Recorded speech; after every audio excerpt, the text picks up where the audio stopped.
দুর্লভ তব মানব জীবন, তথাপি ভরসাহীন। তব কৃপা বিনা আমি অসহায়, অপারগ উদাসী।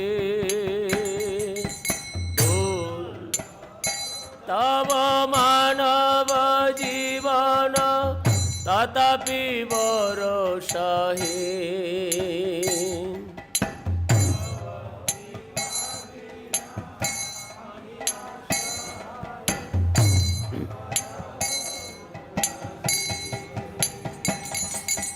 মায়ার প্রভাবে আপন স্বভাবে সদাই অদম মতি, প্রাণ কর হে অদম জনের, কৃপা বিনা নেই গতি। মায়ার প্রভাবে আপন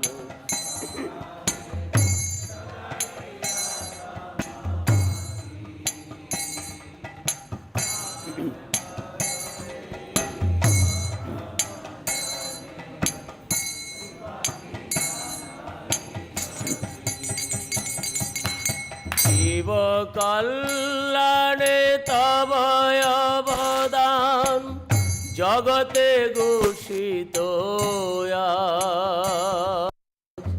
তব শ্রীচরণ আমার জীবন, গুরুদেব মহারাজ।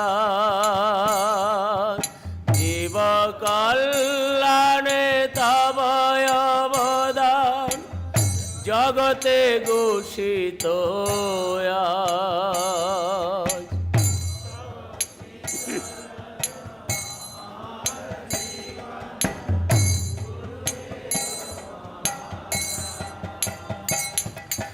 কৃষ্ণকে বলে মায়ার কবলে, ক্লেশ পায় বিরত। মরুভূমি মাঝে মৃগতৃষা সম, প্রলোভন বরে অত। বলে মায়ার কবলে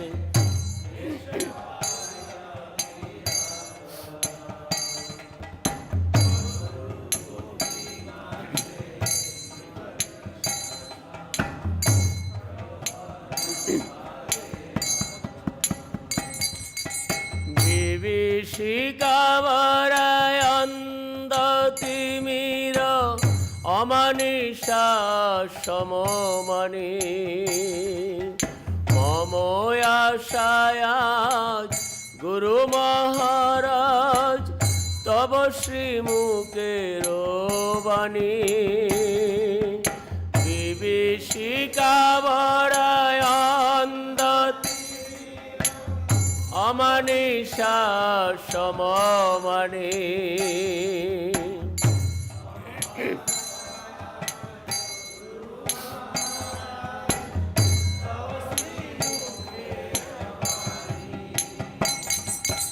ভকতির বাণী পৃথিবীতে আনি, জীবে দয়া হলো সারা।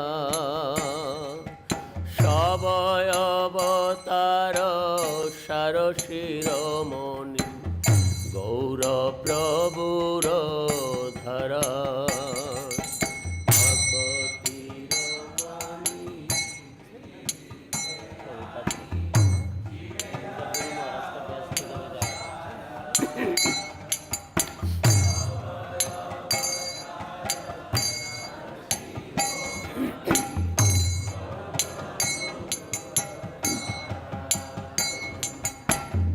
বাণী সবার অজ্ঞাতে ছিল, তোমার আশিসে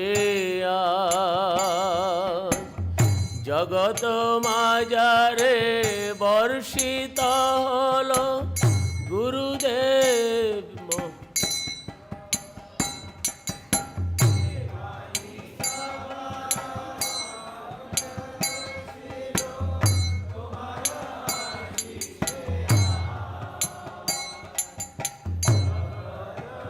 পরম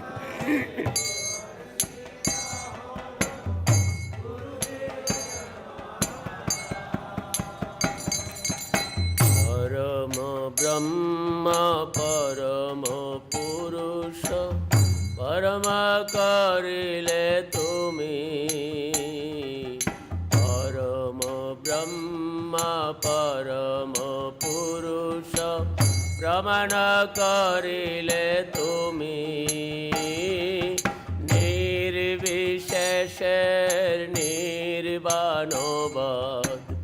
তেজিল ভারত ভূমি, পরম ব্রহ্ম পরম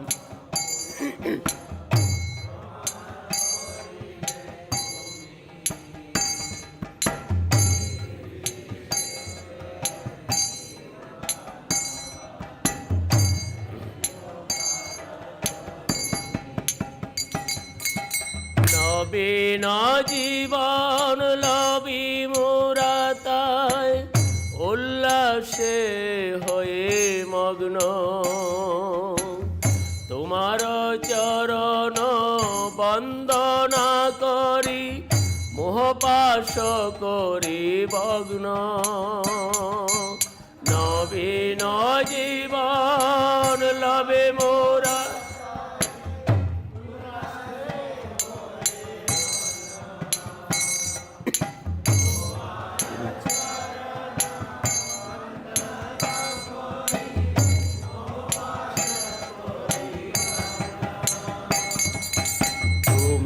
যদি আজ প্রকাশ না হতে অন্ধ তিমিরয়ানি, দৃপ্ত কণ্ঠে তবে কে শোনাত শ্রী ভগবানের বাণী, তুমি যদি আজ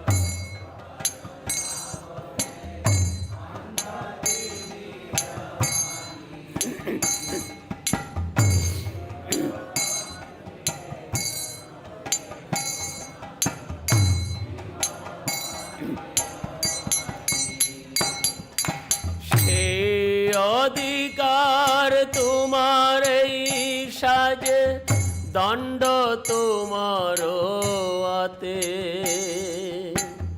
কৃপা করি এই অদম জনের নিয়ে চলো তবু সাথে, সেই অধিকার তোমার এই সাজে দণ্ড তোমার আতে,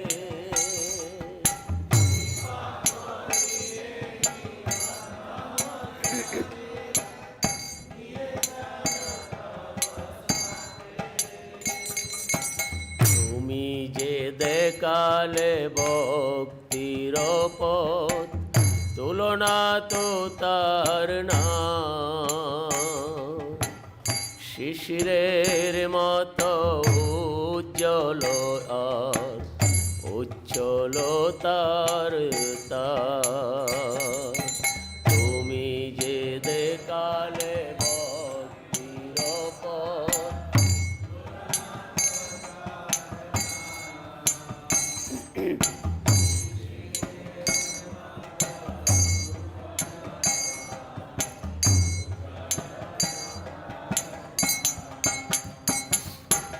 চির পুরাতন শাশ্বত বাণী তুলনা তো চির পুরাতন শাশ্বত বাণী নবীন সাজেতে সাজে, তোমার কৃপার প্রকাশ স্বরূপ সারা জগতের মাঝে, চির পুরাতন শাশ্বত বাণী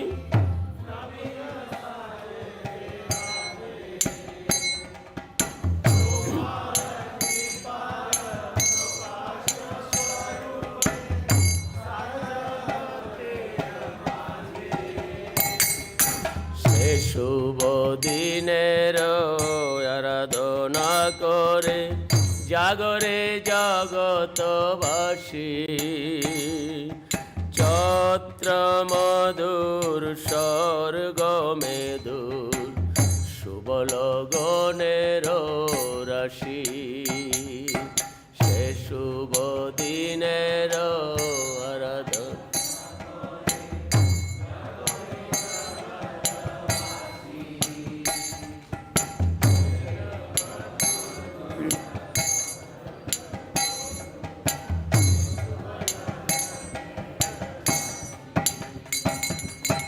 যেদিন আমার হৃদয়ের রাজ গুরুদেব মহারাজ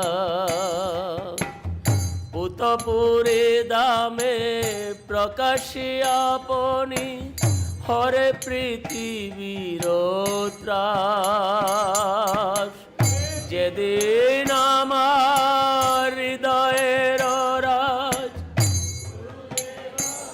মহারাজ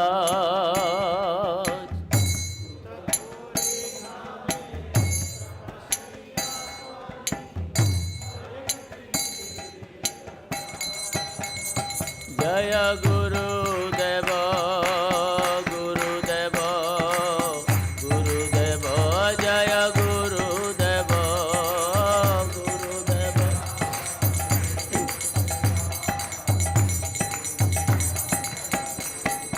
জয় জয় Prabhupada Prabhupada Prabhupada Prabhupada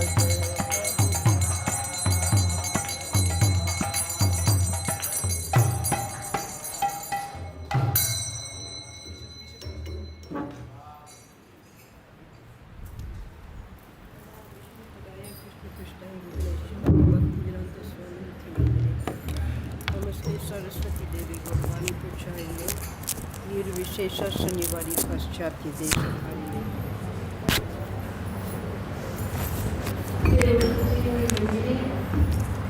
Prabhupada belonged to chapter 3, a very nice saintly person. Abhay had never forgotten the worship of Lord Krishna or his teachings in Bhagavad Gita. And his family had always worshipped Lord Chaitanya Mahaprabhu, whose mission Bhaktisiddhanta Saraswati was espousing. As these Gaudiya people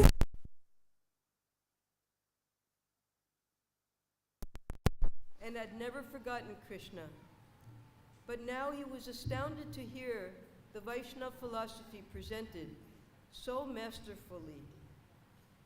Despite his involvement in college, marriage, the national movement, and other affairs, he had never forgotten Krishna. But Bhaktisiddhanta Saraswati was now stirring up within him his original Krishna consciousness. And by the words of this spiritual master, not only was he remembering Krishna, but he felt his Krishna consciousness being enhanced 1,000 times, 1,000,000 times. What had been unspoken in Abhay's boyhood, what had been vague in Jagannath Puri, what he had been distracted from at college, what he had been protected in by his father, now surged forth within Abhay in responsive feelings, and he wanted to keep it. This is the wonderful moment when the living entity comes in contact with his eternal spiritual master. So here we're able to, within our mind's eye, we can envision 100 years ago what Srila Prabhupada was experiencing, just as each one of us, when we come to Krishna consciousness and we meet our spiritual master, those feelings that finally I found someone who can guide me in spiritual life. And whatever one's previous responsibilities were and whatever one felt to be important in their life becomes completely insignificant, because finally we, and now Srila Prabhupada, he has met his spiritual master. And at this time, although nothing was formal, because of the forceful preaching of Bhaktisiddhanta Saraswati in the very philosophy that Srila Prabhupada had been nurtured in his whole life, he felt complete communion with his spiritual master, that now finally I found someone who can help me progress in my spiritual life. Now, how did this happen? Srila Bhaktisiddhanta Saraswati, we've heard over the past few weeks, he was engaged in the Bhadralok Society as a very, very famous and successful pundit, teacher, scholar, both in Tripura and Calcutta. Calcutta at that time was the British capital of all of Asia, so it was such an important place.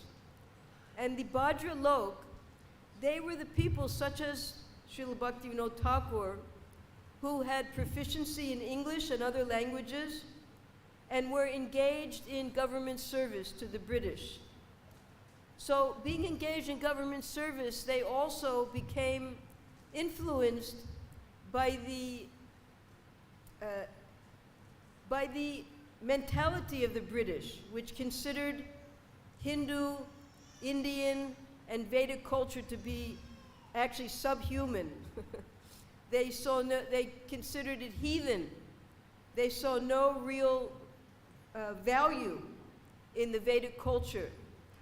So the Bhadralok, under the tutelage of Bhaktivinoda Thakur, Bhaktivinoda Thakur at that time, this was before the birth of Bhaktisiddhanta Saraswati, the message of Lord Chaitanya had been so much kept under the hands of the Smarta Gosais, the Smarta Brahmins, and the Jati Gosais, that Bhaktivinoda Thakur, he had to search for 8 years to find a copy of Chaitanya Charitamrita and Srimad Bhagavatam.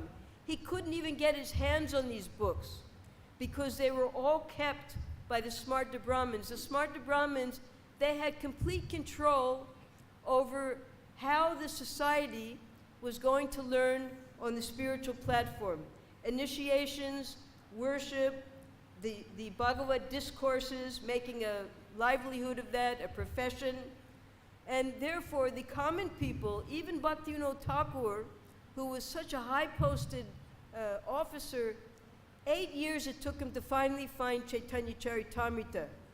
And because of his, although he was born in a Gaudiya Vaishnava family, Bengali, in Birnagar, which is about 100 kilometers away from Mayapur, he could not get a hold of the very Shastras that supported that Gaudiya Vaishnavism. It had been so much degraded in society. Now, when Bhaktivinoda Thakur finally did get a hold of Chaitanya Charitamrita, and he read it, he decided from that book that this is the topmost philosophy of bhakti. All of the religions of the world, no one has such a universal concept as Sri Chaitanya Mahaprabhu did, because Sri Chaitanya Mahaprabhu, he did not make any distinctions between highest and lowest. He simply wanted to spread the holy name. And he gave in the Chaitanya Charitamrita, as we all know, 5 major activities of the Vaishnava.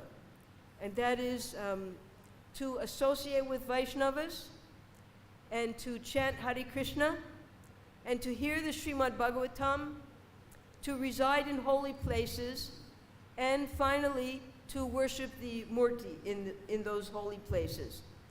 So Bhaktivinoda Thakur, he understood the essence, but there was one thing he couldn't understand. He had been so much influenced by the British culture. He could not understand why Sri Chaitanya Mahaprabhu was worshipping such a debauchee as Sri Krishna. Because Vaishnavas, they worship all the forms of the Lord. But why did Chaitanya Mahaprabhu choose Krishna? Because Krishna, according to his society at that time, he was debauched, he was a wrongdoer, He did not follow any of the principles. He did not at that time understand the real identity of Sri Krishna. So then he read Chaitanya Charitamrita a second time. How many of you have read the Chaitanya Charitamrita at least 2 times? So by reading Chaitanya Charitamrita, we get the topmost philosophy. And after reading it 2 times, he then understood who is Sri Krishna and the value of dedicating your whole life to him as Chaitanya Mahaprabhu taught. So then, at that time, because the Bhadra Lok, there were many different attempts to spread this Gaudiya Vaishnavism within the Bengali society. For instance, there was one Shishu Kumar Ghosh, and he started the Amar Patrika Bazar, Amar Bazar Patrika, Amrita Bazar Patrika, which was one of the most famous of all of the newspapers for the Bengalis. When Bhaktivinoda Thakur, having now come to the conclusion that worship of Sri Krishna and Sri Chaitanya Mahaprabhu is the topmost, he began writing prolifically and publishing, he explained to his son, these are the important methods by which we can preach. We have to print books, we have to distribute these books, and we have to distribute Sankirtan Yagya. Those 3 things. So when Shishu Kumar Ghosh saw how much Bhaktivinoda Thakur had taken this as his life's mission and writing over 100 books, he called him the 7th Goswami. And then many, many years later, Srila Prabhupada, because this is nothing is separated, it's all in one flow. Srila Prabhupada, when he was establishing Mayapur, trying to decide where to have the temple, what is the real place, is it Chaitanya Mahaprabhu's place in Navadvip, in Mayapur? So the grandson of Shishu Kumar Ghosh, he was the state home minister, Tarun Kanti Ghosh. Probably you've all heard of him. Now he had greatest respect for Srila Prabhupada. He came, practically the highest post you can get in the state. He came to Srila Prabhupada and threw himself at Prabhupada's lotus feet. And Brahmananda, who was the bodyguard of Prabhupada, was about to grab him and throw him out of the room. But Prabhupada said, no. Let him touch my feet. And he put Prabhupada's feet right on his head and was begging for his mercy. And when he sat up, Prabhupada embraced him. Because 3 generations now, the attempt, beginning with Bhaktivinoda Thakur, was finally becoming successful. And Tarun Kanti Ghosh, he realized that and tried to help Prabhupada in all of his preaching in Mayapur. Now, Bhaktivinoda Thakur, they're different depending upon what you read. So what we can read is, we can read exactly what Srila Prabhupada says about his Guru Maharaj, just like in this most beautiful offering. This was the Vyasa Puja offering that Prabhupada wrote in English. And Srila Bhaktisiddhanta Saraswati appreciated it so much that after writing this, the Society of Vaishnavas, they entitled Prabhupada with the name Bhakti Vedanta, because he was so well versed in expressing the philosophy in English, which none of them were educated enough to do. So then, this particular bhajan that we sang, this is a Bengali rendition made by Bhakti Charu Swami in his book Bhakti Giti Sanchayan. Very beautiful, because not everyone can understand English, so he did it in Bengali. Now, we have here Srila Prabhupada meeting his guru. After his guru said that nothing can wait, this mission of Chaitanya Mahaprabhu is so important. It has nothing to do with political or the local national movement that was going on that Prabhupada was very much a part of at the time. So he felt himself defeated, but he liked it. He suddenly realized that he had never before been defeated. But this defeat was not a loss. It was an immense gain. Now Srila Prabhupada says, I was from a Vaishnava family, so I could appreciate what he was preaching. Of course, he was speaking to everyone, but he found something in me, and I was convinced about his argument and mode of presentation. I was so much struck with wonder. I could understand. Here is the proper person who can give a real religious idea. Now, Srila Bhaktisiddhanta Saraswati, he was a very gentle, ethical, moral person. And because of being a Naishtik brahmachari his whole life, he had a memory that whatever he read, he could immediately memorize. And years later, he could quote verbatim. At the age of 9, he had memorized the entire Bhagavad Gita and all the slokas, and he could also explain those slokas. So Bhaktivinoda Thakur, because Bhaktivinoda Thakur had prayed to the Lord that you send a member of your own staff to help me. When Jagannath told Bhaktivinoda Thakur, I didn't send you to Jagannath Puri for managing, you must preach. So that was the prayer, and when Bhaktivinoda Thakur, just after that, when Bimal Prasad Datta was born, he understood that this was the son that he had been praying for. Now, Bhaktivinoda Thakur, he was married at age 11 to a 5-year-old girl, and after some years, they had their first child, but after 10 months, the wife died. So then he had a child, he married again to Bhagavati Devi. From Bhagavati Devi, he had 13 more children. And according to Srila Prabhupada, Bhaktisiddhanta Saraswati was the 7th child and the 3rd or the 4th son, because some of the children died. So he was just in the middle.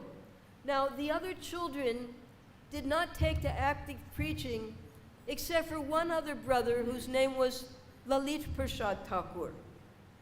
Lalit Prasad Thakur assisted Bhaktisiddhanta Saraswati in his preaching up to a certain point. But because he was very much attracted to the Babaji lifestyle, he later left the endeavors of Bhaktisiddhanta Saraswati and went to live at Birnagar, at the birthplace of Bhaktivinoda Thakur. Now, Prabhupada, when he wanted to establish Mayapur and his preaching in India, he took the trouble to go see Lalit Prasad Thakur, thinking that here in Birnagar, we can make a beautiful temple. And when Prabhupada and the devotees saw the condition, broken door, just a shack, they were heartbroken to see how nothing was being maintained at Bhaktivinoda Thakur's birthplace. So Prabhupada proposed to Lalita Prasad Thakur that let us develop it. You give at least half to ISKCON. We'll make a beautiful temple, a beautiful shrine, just as we did at one Ulta Dingiyabi now, and what we're doing at Prabhupada's birthplace. And Lalita Prasad, he was willing to do that. But he was a Babaji. He just chanted all day and night. He was in his 90s at that time. He lived to 102. And he had some followers who were engaged in the Namahata program in different villages. So in the first meeting, Prabhupada agreed. There was a decision made, yes, Lalit Prasad would give that area and we would make a beautiful ISKCON temple. Then when Prabhupada went back a second time to confirm it and proceed, the followers of Lalita Prasad stopped it. No, you can't have anything. And Prabhupada became so distressed by this. Although Lalita Prasad was so much senior to him, he began to shout strongly. This is told by Jayapataka Swami. He said, "How is it that you can allow this place to degenerate like this? Why don't you allow us to do service here in this holy spot?" So everything that he said to Lalita Prasad was in the form of a question, but he was very disappointed. So then, seeing that they were not going to make any headway, Prabhupada and the devotees left. And when they left, he said to Jayapataka Swami, he said, "Because I simply asked questions, I was not offensive." Because if he had attacked Lalita Prasad Thakur, it would have been something else. But he was asking, "Why don't you let us do this? Why don't you let us serve?" So therefore, it was not an offense. So here's Prabhupada now, meeting Bhaktisiddhanta for the first time. He would now begin his association with the Gaudiya Math. And this was a new movement in India. Bhaktisiddhanta Saraswati had a disciple named Kunja Bihari, Kunja Babu. And after the disappearance of Bhaktivinoda Thakur in 1914, and then Gaur-Kishore Das Babaji in 1915, Bhaktisiddhanta Saraswati was lost. How could he carry out the instructions of his two gurus? Bhaktivinoda Thakur had given him Harinam Diksha when he was just a young boy, 9 or 10 years old. So they're both his gurus. So he tried, because Bhaktivinoda Thakur, he said, first thing is, the way to preach is to make printing presses and to print books and distribute these books, just as Bhaktisiddhanta Saraswati instructed Srila Prabhupada. So he made a press. He decided, even before they left in 1913, he would make his press in what Gaur-Kishore Das Babaji called Kalir Brahmanda. Kalir Brahmanda meant Calcutta. It means the universe of Kali. And the Babajis felt that way about it. He said, "Don't go to Calcutta. That's the place of Kali." But Bhaktisiddhanta Saraswati, with the inspiration of Bhaktivinoda Thakur, he knew that if he's going to preach, he had to preach to the people. He couldn't just be a Babaji. So his first press was in Calcutta. But then when they disappeared, and Bhaktivinoda Thakur encouraged him, ordered him, that you have to look after Mayapur, the Yog Pit. So then he moved that press to Mayapur, and Bhaktivinoda Thakur also told him, you have to make an educational institute so that people will come to study in Mayapur. So from Mayapur, he moved the press to Krishnanagar, and he started to print, finally, Chaitanya Charitamrita with his own commentaries from that place.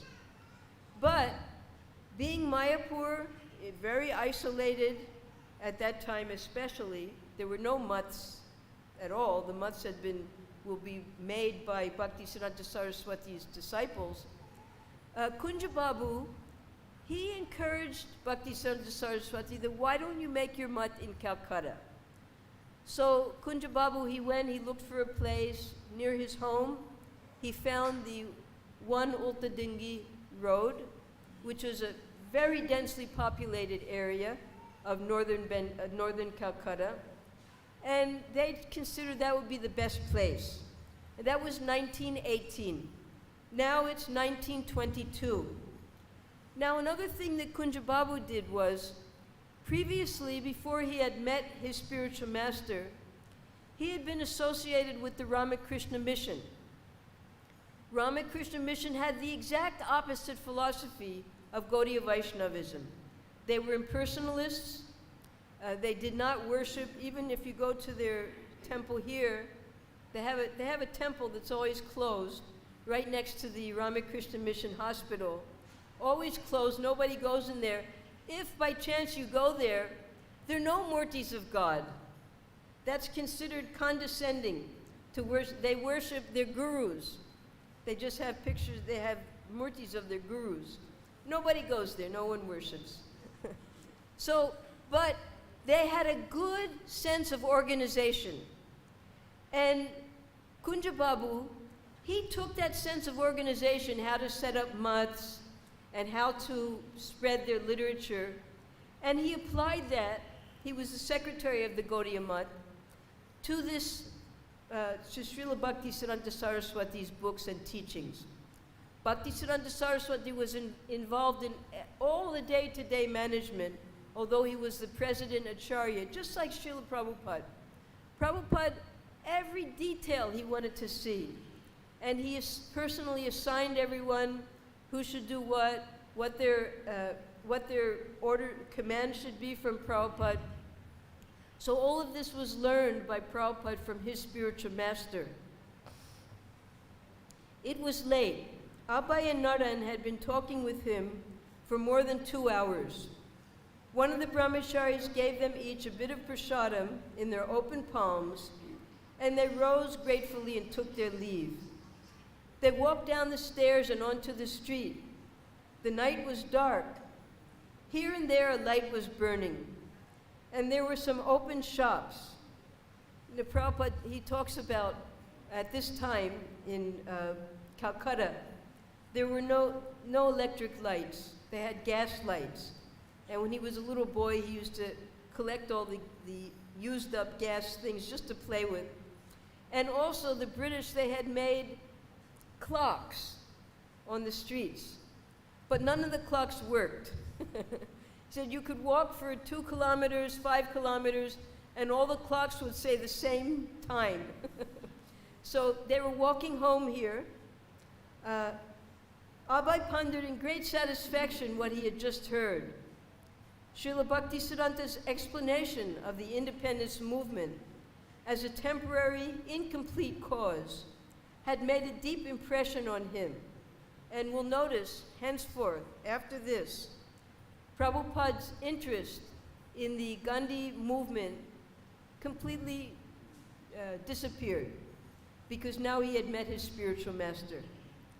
He felt himself less a nationalist and more a follower of Srila Bhaktisiddhanta Saraswati. He also thought that it would have been better if he were not married. This great personality was asking him to preach. He could have immediately joined, but he was married, and to leave his family would be an injustice. So this was 1922. Now, 1922, Srila Prabhupada, because he was so much inspired by Bhaktisiddhanta Saraswati, just after this meeting, he went to Kartik Chandra Bose, and he said, he opened up his heart to him because Dr. Bose loved him very much. He said, I'm married, I have a wife and child now to maintain, but my heart, I want to help in this preaching mission of Bhaktisiddhanta Saraswati. I want to leave my job and just take it up. So Dr. Bose, being a practical man, he said, how you can leave it? You have a wife, you have a child, you have to support them, that's ethical. Why don't I give you independence? Now you're managing. I will give you a whole area. You do whatever you want. You can raise funds for the Gaudiya Mutt. At the same time, you can maintain your family. So this is why Srila Prabhupada left his responsibilities at Bose's laboratory and went and opened up his own clinics, pharmacies, and began, he had factories where he would make his own medicine. And even to this day, you can still find Prabhupada's medicines in Navadvip, in Calcutta, Day's Ointment. And the Gaudiya Mutt people, they still use his medicines. So Prabhupada, at this point, 1922, he left his job as a manager, he became independent, and he decided that, yes, I want to help with this Gaudiya Mutt. So walking away from the ashram, Naren turned to his friend. So Abhay, what was your impression? What do you think of him? He's wonderful, replied Abhay. The message of Lord Chaitanya is in the hands of a very expert person, Srila Prabhupada. I accepted him as my spiritual master immediately. Not officially, but in my heart. I was thinking that I had met a very nice saintly person. So at one point, because Naran was he so much wanted the opinion of his friend Abai, Prabhupada said that he was the leader amongst his friends, just like he said here. He had never been defeated, but Bhaktisiddhanta Saraswati had defeated him. And there was one expression he used, hukam chalega. That means that he was the chief of his friends, and Naran wanted his opinion because they would follow whatever Prabhupada would decide. So yes, in his heart now, he had accepted his spiritual master immediately from this first meeting. After his first meeting with Srila Bhaktisiddhanta Saraswati, Abai began to associate more with the Gaudiya Math devotees. They gave him books and told him the history of their spiritual master. Srila Bhaktisiddhanta Saraswati is one of 10 children born to Bhaktivinoda Thakur, a great Vaishnava teacher in the disciplic line from Lord Chaitanya himself. We know that Srila Prabhupada's lineage is from Udarandas Thakur. And Bhaktivinoda Thakur, his lineage was from Lord Nityananda himself, although in a Kayasta family. So he also had that lineage. But he was not born in a Brahmin family, nor was Bhaktisiddhanta Saraswati. Before the time of Bhaktivinoda, the teachings of Lord Chaitanya had been obscured by teachers and sects, falsely claiming to be followers of Lord Chaitanya, but deviating in various drastic ways from his pure teachings. Bhaktivinoda Thakur, he identified 13 apasampradayas, the owls, the bowls, the Saki Bekis, the Chudamanis, the Ati Buddies, all of he considered the Smarta Brahmins to be apasampradayas, the Jati Goswamis to be apasampradayas. They were all opposed to pure bhakti and the worship of Chaitanya Mahaprabhu. And Bhaktisiddhanta Saraswati, he preached so strongly against these apasampradayas that they feared him and they hated him. But no one could defeat him. Just as we heard, and we'll hear hopefully today, about when he was able to defeat the Smarta Brahmins in Midnapur, because Bhaktivinoda Thakur was too ill to attend. So because of his first-class upbringing by his father, he had the strength to defeat all of the apasampradayas. There's one, they hated him so much because he was attacking their profession. If they stopped their Bhagavatam reading, their professional initiations, sanskaras to the families, where were they going to get their money? So he was a great threat to their society. And there was a plan for assassination one day, and then Bhaktisiddhanta Saraswati, it came to his notice, and one of his disciples, Vinod Bihari, in order to avoid Bhaktisiddhanta Saraswati from being assassinated, he took off his clothes, gave them to Bhaktisiddhanta Saraswati, took the clothes of Bhaktisiddhanta Saraswati, and that way Bhaktisiddhanta Saraswati was able to escape that assassination bid. So they were very much opposed to this preaching, very strong preaching, that Bhaktisiddhanta Saraswati was doing all over Bengal and eventually all over India.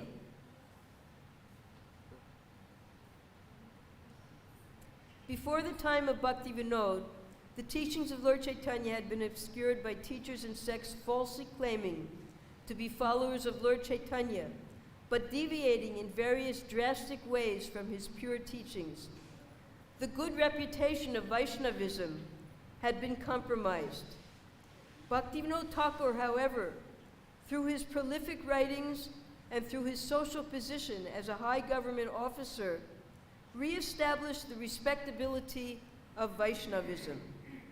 He preached that the teachings of Lord Chaitanya were the highest form of theism and were intended not for a particular sect or religion or nation, but for all the people of the world.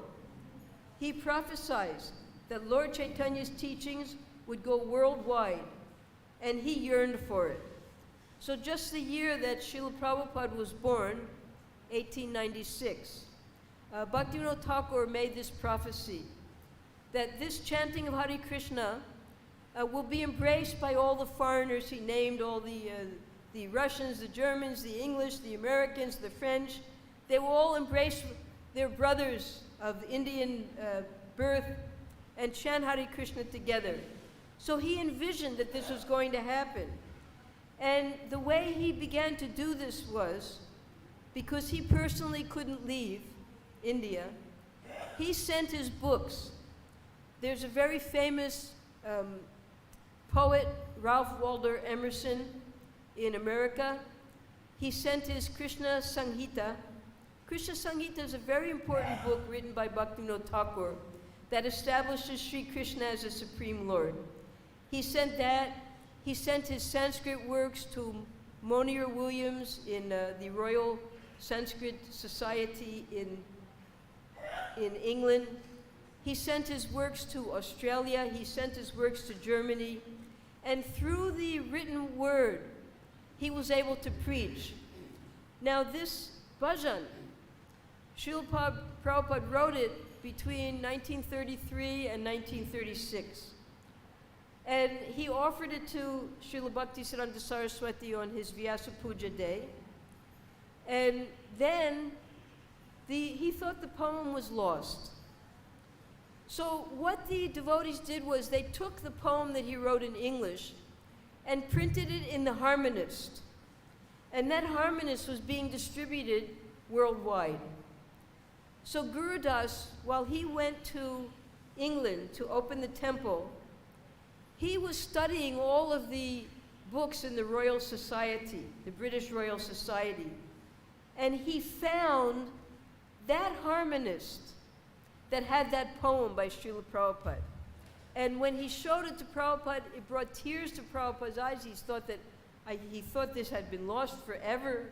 But there it was in England, of all places. Now, this is the 100th year.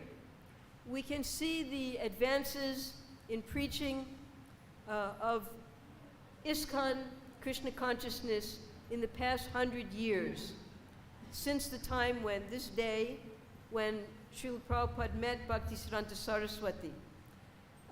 We also had a 50-year time. It was 1972.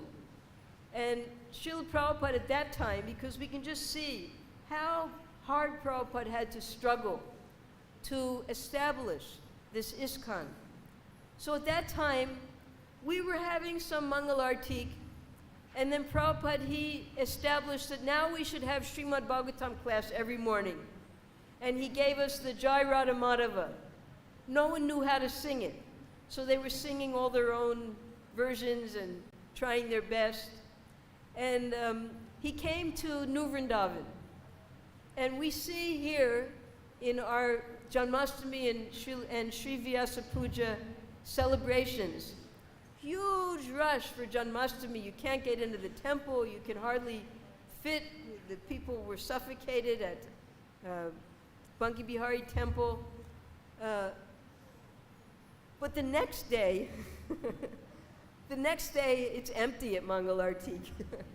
Because everybody, they had a big feast, they went to sleep. So Srila Prabhupada, he came to New Vrindavan in 1972. And Prabhupada had been traveling and preaching. He had set up things in India by that time. He came. And he wanted to start the Bhagavad discourses. So hundreds and hundreds of devotees came from all over America to hear Prabhupada's Bhagavad discourses. And on Janmashtami night, wherever Prabhupada was, he would do this. He would have all the devotees sit together, and we would read Krishna book, all long into the night, way past midnight. So hundreds of devotees were packed into a small temple. We were all reading Krishna book with Srila Prabhupada. And when he saw that the devotees were so tired and hungry, he said, go take prasadam. It was already becoming light.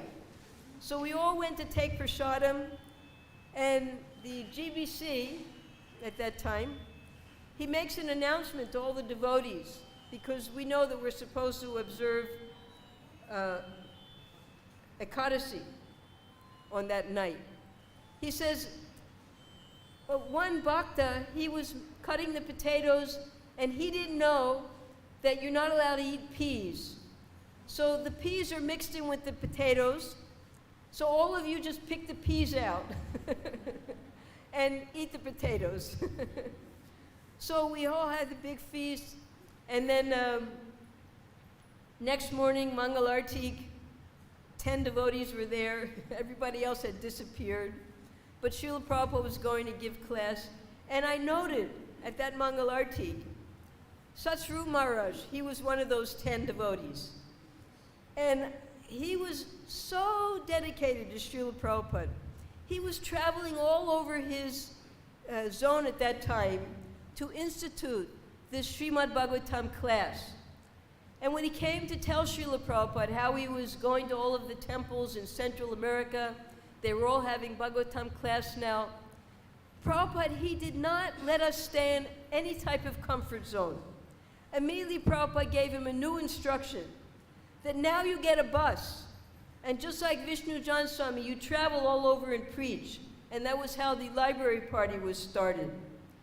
So Bhaktisiddhanta Saraswati also, there was no comfort zone. He wanted to preach and spread Krishna consciousness all over the world. And some people, they criticize that you're making these beautiful mats, like the Bagh Bazar temple, absolutely beautiful with marble and everything so nicely decorated.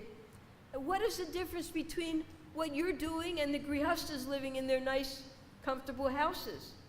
And Bhaktisiddhanta Saraswati said, the difference is that this is Krishna's house. This is not our house. We are all the servants in the temple. And we are simply here to serve the Murti of Sri Krishna. So that is a difference between living comfortably and professing that, yes, I'm devotee, I'm doing, and making your home Krishna's home. So this is what Bhaktisiddhanta Saraswati was teaching all of his followers, that these beautiful mutts that are being constructed, they are not for us to enjoy. These are Krishna's homes. And he had very strict sadhana, and that sadhana is what was brought forward by Srila Prabhupada to our ISKCON movement.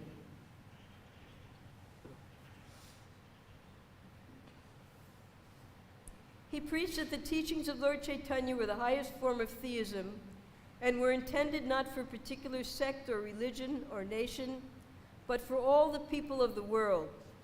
He prophesied that Lord Chaitanya's teachings would go worldwide, and he yearned for it. That was Bhaktivinoda Thakur. The religion preached by Chaitanya Mahaprabhu is universal and not exclusive. The principle of Kirtan as the future church of the world invites all classes of men, without distinction of caste or clan, to the highest cultivation of the spirit. Now, Bhaktivinoda Thakur, he is writing this more or less as a manifesto. And because he was so well trained in the British English, he brought over from the British many terms that we're still using today, such as Godhead. And he used the expression church rather than temple, mandir, mat. No, he was trying to, because the Bhadralok, they were so much ingrained in English thought that he used the English words so that there would not be a great turmoil in understanding his preaching. This church, it appears, will extend all over the world and take the place of all sectarian churches, which exclude outsiders from the precincts of the mosque, church, or temple. Now, one time Srila Prabhupada, as he was traveling, and Prabhupada traveled so much, 12 times around the world. He once went to Mexico, which is a purely Christian, Catholic country.